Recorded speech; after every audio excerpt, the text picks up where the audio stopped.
Hello, I'm Ray Vincent, and here is today's Pause for Thought.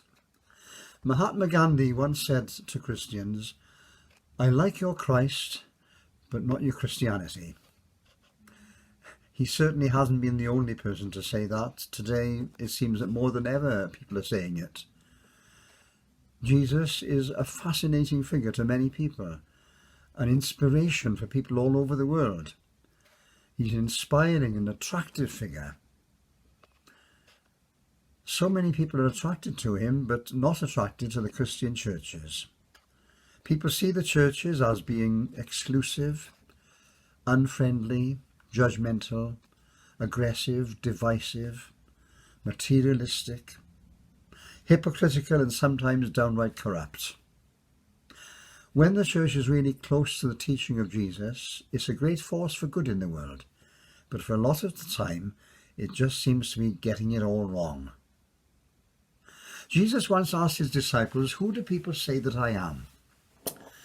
And they came up with a few answers. People were saying he was John the Baptist come back to life, or one of the old prophets, or Elijah.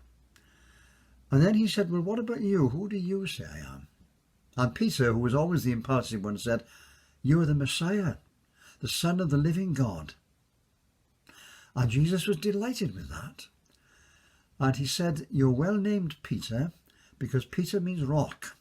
And this is the rock on which I will build my church, and the gates of hell will not prevail against it."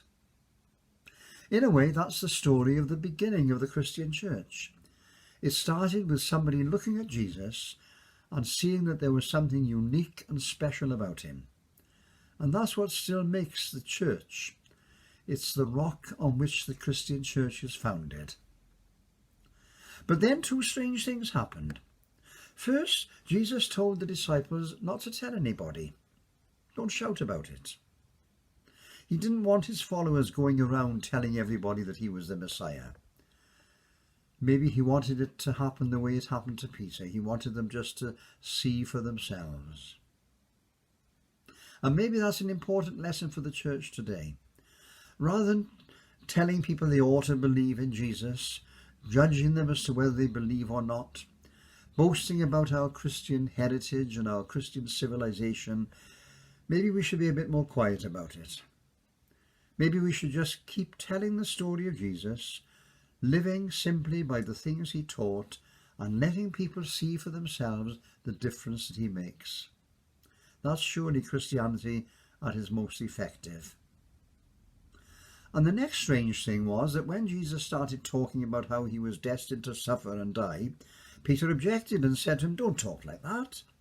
He wanted to shelter Jesus, to save him from himself.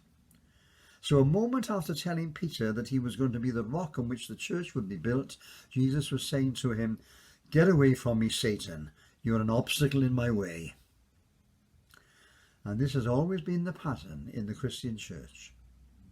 I can well imagine Jesus still today saying to church leaders and to preachers and to national leaders who parade their Christian credentials, and yes, sometimes to me, "Get away from me. You're an obstacle in my way."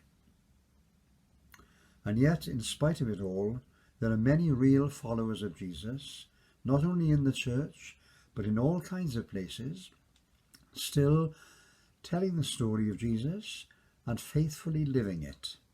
And that is an invincible force.